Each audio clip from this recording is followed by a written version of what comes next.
नमस्कार दोस्तों, स्वागत है आपका स्टार कोचिंग यूट्यूब चैनल पे। आज हम लोग चैप्टर 6 पढ़ेंगे और चैप्टर 6 लघुगणक पढ़ेंगे और उसका पार्ट 1 होगा। देखिए लघुगणक पे लगभग 3 या 4 पार्ट बनेगा, तो आप पूरा देखिएगा। 1 या 2 पार्ट देखेंगे तो पूरा लघुगणक कंप्लीट नहीं हो पाएगा। जितना भी वीडियो बना है पार्ट 1 पार्ट 2 करके वो पूरा पार्ट देखिए, तब वो चैप्टर क्लियर होगा। और जो लोग इस चैनल पर नए हैं तो चैनल को सब्सक्राइब नहीं किए हैं तो चैनल को सब्सक्राइब कर लें और बगल वाले बेल आइकन को दबा लें ताकि नए वीडियो का नोटिफिकेशन आपको मिलता रहेगा। और इसके पहले 5 चैप्टर अपलोड हो चुका है, तो चैनल के प्लेलिस्ट में जाकर उन चैप्टर को भी देख सकते हैं। सबसे पहले कुछ बेसिक फार्मूला जान लेते हैं। तो सबसे पहले देखते हैं पहला log m इंटू n। देखिए यहाँ पे इससे एलओजी को log पढ़ते हैं और m जो है तो log m, और यहाँ पर जो लिखते हैं उसे बेस बोलते हैं। तो log m बेस a इसको पढ़ते हैं। जैसे आप देखिए log m इंटू n और यहाँ बेस a, तो log m into n base a, तो नीचे जो लिखा होता है उसे बेस पढ़ते हैं। और यहाँ पे दिया है log m इंटू n और बेस a है बराबर log m base a plus log n base a। तो जब दो फलन log के सामने इंटू में होता है या 2 से अधिक भी होगा तो सबको प्लस में अलग अलग कर सकते हैं। तो यह पहला फार्मूला है। दूसरा देखते हैं log m बटे n। तो जब दो राशि भिन्न में होगा m बटे n log के सामने और बेस a होगा तो इसे माइनस में लिखेंगे, तो log m base a minus log n base a। ये हो गया दूसरा। अब तीसरा देखते हैं log m पर n घात है और बेस a है। देखिए यहाँ पे ये मत समझे कि a पे m घात है, log m पे n घात और ये बेस a है, तो n घात जो होता है पहले आ जाता है, तो n पहले आएगा तो log m बेस a होगा। और यहाँ पर जो दिया है log a बेस a, तो जब log a और बेस a दोनों इक्वल होगा तब यहाँ पे इसका मान 1 होगा। तो जब log a और बेस a दोनों इक्वल हो जाएगा, यानी दोनों यहाँ का जो राशि होगा इक्वल होगा, तब इसका मान 1 होगा। और log 1 बेस कुछ भी हो तो log 1 का मान हमेशा 0 होता है, तो इतना याद रखिए log 1 का मान 0 होता है। और एक ये भी याद रखिएगा log 10 का वैल्यू भी 1 होता है, तो log 10 कहीं आएगा तो उसका मान 1 होगा, log 1 जहाँ आएगा उसका मान 0 होगा। तो चलिए अब इस पे क्वेश्चन देखते हैं। और क्वेश्चन देखने से पहले इतना आपको बता दें कि इस फार्मूले पे इस वीडियो में क्वेश्चन हम लोग नहीं करेंगे, इसलिए आपको पहले बता दिए हैं ताकि अगले वीडियो में जब इस पर क्वेश्चन करेंगे तब तक आपको ये फार्मूला याद हो जाए। चलिए पहला क्वेश्चन देखते हैं। पहला क्वेश्चन दिया है निम्नलिखित को लघुगणक के रूप में लिखिए। तो देखिए 6 क्वेश्चन दिया है।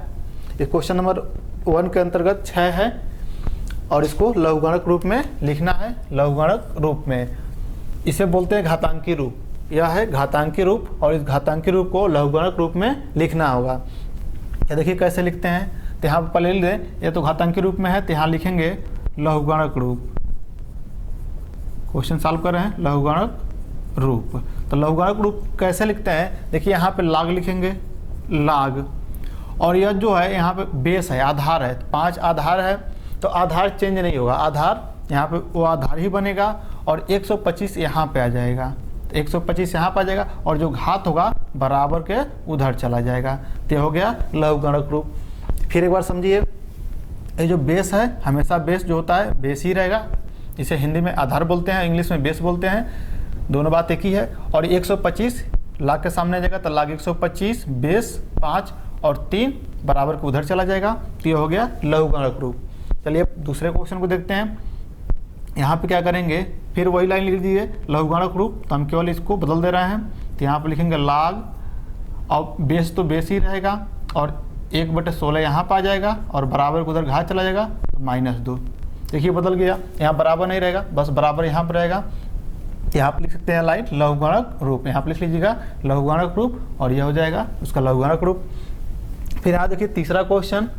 तीसरा क्वेश्चन में सेम वैसे ही लिखेंगे, इसका लघुगणक रूप जो होगा log या 1000 यहाँ पर आ जाएगा और बेस तो 10 रहेगा ही, बराबर घात उधर चला जाएगा।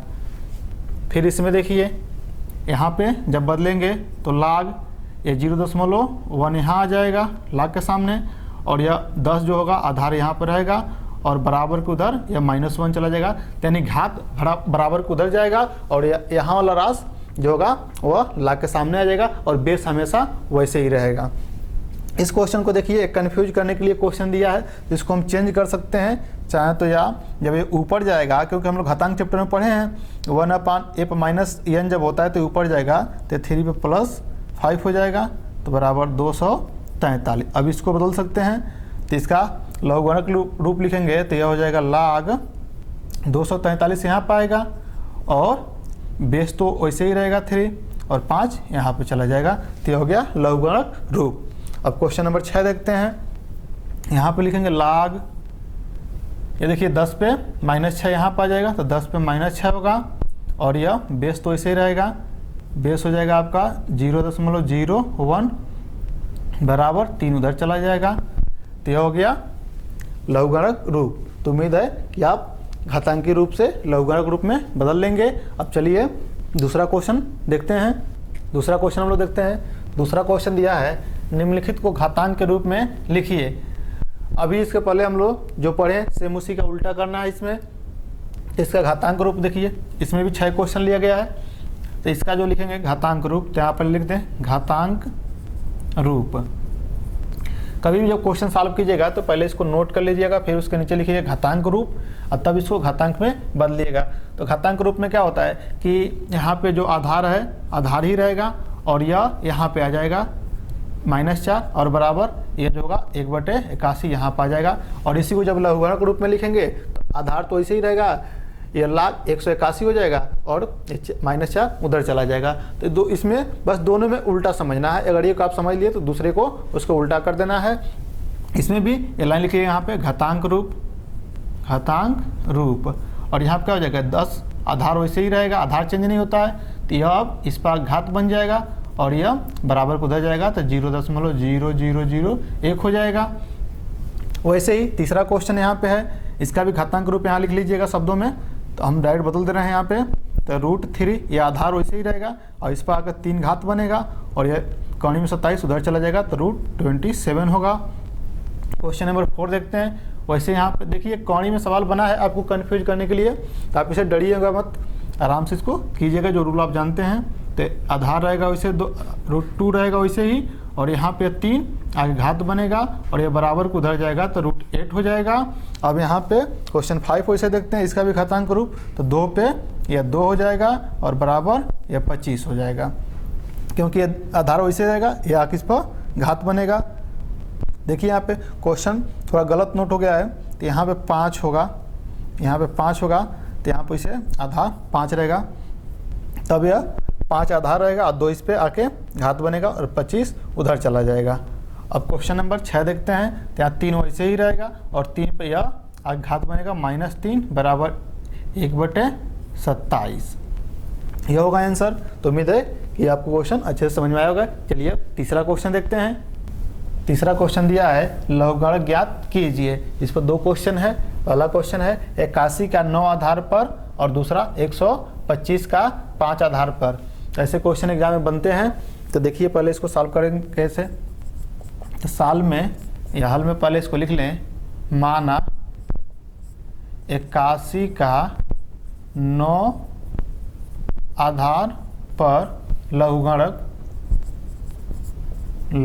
होगा, लघुगणक बराबर x मान लिए। तो एक माना 81 का 9 आधार पर लघुगणक बराबर x मान लेंगे।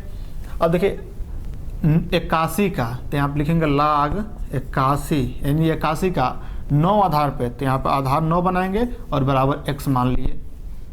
अब यहाँ पर देखिए लघुगणक रूप में है, तो इसको घातांक रूप में लिख ले। तो घातांक रूप में हम लोग बदलना सीख चुके हैं। तो क्या होगा घातांक रूप में, यह आधार वैसे ही रहेगा और यह आके इस पर घात बनेगा और 81 उधर चला जाएगा, तो ये हो जाएगा 81। तो 9 पे x घात है बराबर 81। अब यहाँ से x का मान निकालेंगे, सवाल का वही आंसर होगा। तो यहाँ पे देखिए 9 आधार है, तो यहाँ पर भी इसको घातांक के रूप में लिखे और आधार 9 बनाए।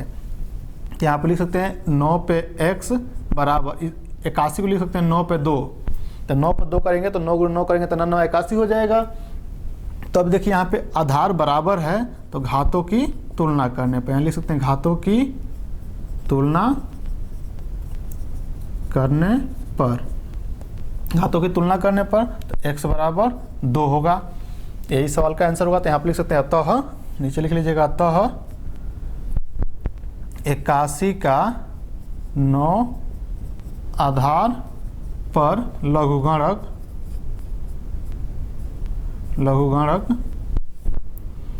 2 होगा, लघुगणक 2 होगा। यही सवाल का आंसर होगा। सेम वैसे ही इस क्वेश्चन को भी सॉल्व करेंगे, तो यहाँ भी लिखेंगे माना, यहाँ पे सॉल्व कर रहे हैं, माना 125 का 5 आधार पर लघुगणक बराबर x। फिर देखिए यहाँ पे लिखेंगे log 125 और आधार 5 दिया है, तो आधार 5 बराबर x। फिर इसको भी घातांक के रूप में लिखेंगे, तो घातांक में जब बदलेंगे तो यहाँ पे लिख सकते हैं या 5 पे x, या लिख सकते हैं घातांक रूप, यहाँ भी लिख लीजिएगा घातांक रूप, यहाँ भी घातांक रूप। तो 5 पे x होगा और बराबर 125 उधर चला जाएगा, तो 125। अब इसको भी 5 आधार के रूप में घात बनाना है, तो 5 पर x बराबर, इसको लिख सकते हैं 5 पचे 25 पचे 125, तो 5 पर 3 लिखेंगे, तभी 5 को 3 बार गुणा करेंगे तो 125 आएगा। अब यहाँ भी लिख सकते हैं घातों की तुलना से, तो x बराबर यहाँ से 3 हो जाएगा, x बराबर 3, और फिर वही लाइन आप लिख सकते हैं, अतः 125 का 9 आधार पर लघुगणक 3 होगा। तो ये लाइन लिख लीजिए। तो उम्मीद है क्वेश्चन आपको अच्छे से समझ में आया होगा। चलिए अब चौथा क्वेश्चन देखते हैं। चौथा क्वेश्चन दिया है, निम्नलिखित में से प्रत्येक संख्या को मानक रूप में लिखिए। देखिए 7 क्वेश्चन यहाँ पर लिए हैं ताकि आपको अच्छे से समझ में आए, इसलिए ज़्यादा क्वेश्चन लिए हैं और इसको मानक रूप में लिखना है। तो मानक रूप में कैसे लिखते हैं उसको देख लीजिए। तो यहीं पे इसको सॉल्व करते हैं, तो लिख लेते हैं 23.45 है का मानक रूप बराबर। तो मानक रूप में कैसे लिखते हैं, देखिए यानी एक अंक शुरू में छोड़कर यहाँ पे दशमलव लगाते हैं, वही मानक रूप होता है, और 10 के घात के रूप में उसको बना लेते हैं। तो यहाँ देखिए जब एक अंक दशमलव इधर आएगा, तो आप हमेशा याद रखिए जब दशमलव दाहिने साइड से बाएं साइड जाएगा तो 10 के घात जो जितने अंकों के बाद जाएगा वो 10 पे उतना घात बनेगा और प्लस में बनेगा, और वही जब बाएं से दाएं की तरफ जाएगा तो निगेटिव घात बनेगा। यहाँ देखिए दशमलव एक अंक इधर जब लाएंगे तो यह 2.345 गुणे 10 पे, तो दशमलव एक अंक इधर गया है, तो जब दशमलव यानी इधर से इधर जाएगा, फिर देखिए दाहिने से बाएं की तरफ तो प्लस घात बनेगा, और जब बाएं से दाएं की तरफ जाएगा तो माइनस घात बनेगा। तो यहाँ पे देखिए दाहिने से बाएं के साइड में गया है, यहाँ पे +1 होगा घात, एक अंक के बाद गया है तो 10 पे 1 घात होगा। यही मानक रूप होगा, और हमेशा बाएं साइड में एक अंक छोड़ के दशमलव लगाते हैं। और यहाँ पे देखिए यहाँ पे तो इसके पहले कोई अंक नहीं है, 0 है, तो 0 नहीं होना चाहिए, कोई एक अंक होना चाहिए, कोई संख्या एक सिंपल अंक प्राकृतिक संख्या होना चाहिए। तो इसका का मानक रूप बराबर। तो अब देखिए दशमलव को एक अंक इधर लाएंगे, तो एक अंक जब इधर लाएंगे तो यहाँ होगा 2.345 गुणे 10 पे। तो देखिए दशमलव इधर से गया है यानी बाएं साइड से दाएं गया है, तो -1 होगा, तो यहाँ पर -1 घात होगा, यही मानक रूप होगा। अब इसको देखिए बदलेंगे, का मानक रूप बराबर।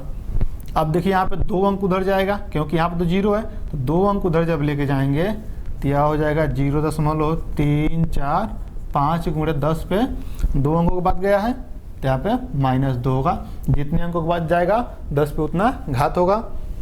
और यहाँ पे देखिए कोई इसमें दशमलव ही नहीं है, का मानक रूप बराबर।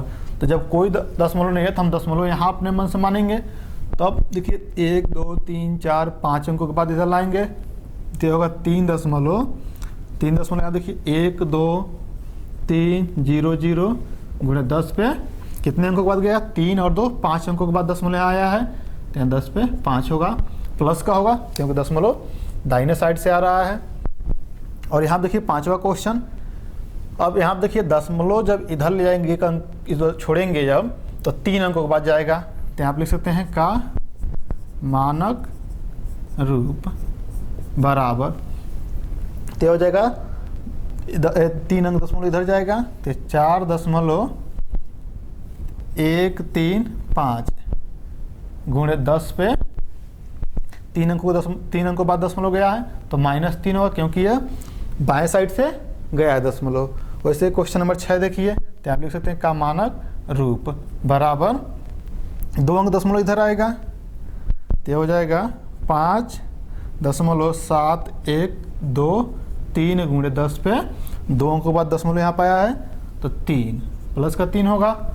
वैसे ही यहाँ देखिए, यहाँ तो 1 अंक छोड़कर दशमलव है ही, तो इसमें कोई चेंजिंग नहीं होगा, तो इसको कैसे लिखेंगे का मानक रूप 3.245 गुणे 10 पे 0, क्योंकि दशमलव न तो उधर गया है न इधर गया है, तो दशमलव कहीं नहीं गया है, तो 10 पे 0 घात होगा, यही मानक रूप होगा। तो उम्मीद है कि मानक रूप आप अच्छे से समझ पाए होंगे। चलिए अब अगला क्वेश्चन देखते हैं। निम्नलिखित संख्याओं को दशमलव रूप में 10 की घात को गुणनखंड के रूप में रखे बिना लिखिए, यानी इसको दशमलव रूप में रखना है और 10 की घात यहाँ से हटा देना है, 10 की घात के रूप में जो है उसको हटा देना है। सेम अभी जैसा क्वेश्चन हम लोग इसके पहले वाले किए, सेम उसी का उल्टा यह है। तो चलिए इसको बदलते हैं, तो डायरेक्ट यहाँ बदलते हैं, इसके नीचे सॉल्व करते हैं। तो देखिए 10 में -3, इसमें दशमलव दिया ही नहीं है, तो हम कैसे जाने दशमलव कहाँ होगा, तो हम दशमलव हमेशा यहाँ समझ लेंगे। जब दशमलव नहीं दिया होगा तो दशमलव यहाँ पे रहेगा।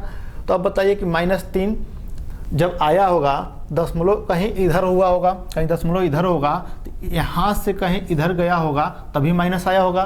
तो सेम उसी का उल्टा दशमलव को हम इधर लाएंगे 3 अंक, तो यह हट जाएगा। तो यहाँ से 3 अंक जब दशमलव इधर आएगा तो यह 56.789। फिर एक बार देख लीजिए, इसके पहले जैसे हम लोग पढ़े हैं कि 10 से घात यहाँ पर 10 में -3 जब बना होगा तो दशमलव कहीं यहाँ पर होगा, तब 3 अंक इधर आया होगा, क्योंकि हम संख्या के लास्ट में दशमलव अपने मन से समझ सकते हैं। तो दशमलव यहाँ मान लेंगे, दशमलव जब यहाँ है तब इसके पहले यहाँ होगा, जब यहाँ होगा बाएं साइड में तब दाएं की तरफ गया है 3 अंक, तभी अब -3 बना है। तो सेम उसी के जब उल्टा 3 अंक इधर लाएंगे तो यह -3 हट जाएगा, तो यहाँ हो जाएगा दशमलव। वैसे ही यहाँ देखिए -3, तो फिर -3 यहाँ दशमलव है तो कहीं इधर से ही 3 अंक आया होगा, तब यहाँ -3 होगा। तो यहाँ देखिए दशमलव से पहले तो एक ही अंक है, लेकिन आया 3 अंकों के बाद है, तो 2 जीरो लिख लेंगे, 3 अंक बना लेंगे। तो यहाँ पे 5 है और 2 जीरो यहाँ लिख लेंगे, तब दशमलव यहाँ रखेंगे और 1, तो 3 अंक दशमलव इधर आ गया, क्योंकि दशमलव यहाँ पे है 5 के बाद, और 3 अंक इधर आ गया, तो 10 से घात हट जाएगा, तो हो जाएगा 0.0051। अब दूसरा क्वेश्चन, तीसरा क्वेश्चन देखते हैं हम लोग। अब यहाँ देखिए 10 पे 2 घात है प्लस का, तो प्लस का घात कब बना होगा, जब दशमलव इधर से आया होगा। तो जब दशमलव दाहिने साइड से बाएं की तरफ गया होगा तब यहाँ 10 पे 2 बना होगा। तो इसी का उल्टा जब करेंगे तो 2 अंक हम इधर चलेंगे, तो दशमलव हट जाए, 2 अंक जो घात 2 है हट जाएगा। तो यहाँ पे 1 और 2 अंक जब इधर दशमलव आएंगे तो 2 3, यानी 123.65 होगा, 10 से घात इसमें हट जाएगा। वैसे ही यहाँ देखिए, तो यह हो जाएगा, यहाँ -1 है, तो -1 कब आता है, जब दशमलव बाएं साइड से गया होगा लेफ्ट से, तब दशमलव आएगा। तो वैसे ही 1 अंक दशमलव, फिर इसका उल्टा ला लें, तो जब दशमलव यहाँ पर लाएंगे तो हो जाएगा 0.15, दशमलव से पहले 0 लिख सकते हैं, यहाँ भी चाहे तो लिख सकते हैं, तो हो जाएगा 537, यहाँ पे दशमलव हट जाएगा। और फिर देखिए, फिर इसी का अगर उल्टा करें, दशमलव के यहाँ पर लेके जाए, जब मानक रूप में लिखेंगे तो दशमलव जब 1 अंक इधर आएगा तो वही 10 में -1 घात हो जाता है। तो बस उल्टा जैसे हम लोग अभी पढ़े हैं उसका उल्टा करना है इसमें। यहाँ देखिए सेम, अब 10 में -5 आया है, तो जब इधर से गया होगा दशमलव 5 अंक उधर, तब भी यहाँ पे -5 आया है, तो हमें 5 अंक और इधर लाना है। तो 5 अंक इधर लाने के लिए देखिए दशमलव के बाद 1 ही अंक है, तो 4 जीरो लिख लें, 4 जीरो फिर 1, तो दशमलव यहाँ लगा लेंगे, तो 5 अंक इधर आ गया, तो 1 5 3 2, तो यह हो गया दशमलव यहाँ से हट जाएगा, तो 5 अंक दशमलव इधर आ गया। और फिर यही मानक रूप लिखें, तो 5 अंक जब दशमलव इधर जाएगा तो यहाँ पर 10 में -5 घात आ जाएगा। दूसरा यहाँ बराबर लिख लीजिएगा। और यहाँ देखिए, अब यहाँ देखिए -1 है, तो फिर इधर से दशमलव गया होगा 1 अंक उधर, तो -1 आया है, तो फिर 1 अंक जब इधर ला देंगे तो यहाँ जगह 0.7 से पहले दशमलव ला लें, तो 3 2 7, 10 से घात हट गया। फिर मानक रूप में लिखे तो 0.1 अंक जब इधर जाएगा तो 7.32 7 जिसे यहाँ मिलेगा और गुणे 10 पे -1, क्योंकि जब दशमलव बाएं साइड से दाएं में जाता है तो माइनस का आता है चिन्ह। तो उम्मीद है कि ये क्वेश्चन आप अच्छे से समझ पाए होंगे। इस वीडियो में बस इतना ही। अगले वीडियो में जो आप लोग फार्मूला शुरू में लिखवाए हैं उससे याद कीजिएगा, अगले पार्ट में उसका बहुत ज़्यादा यूज होगा।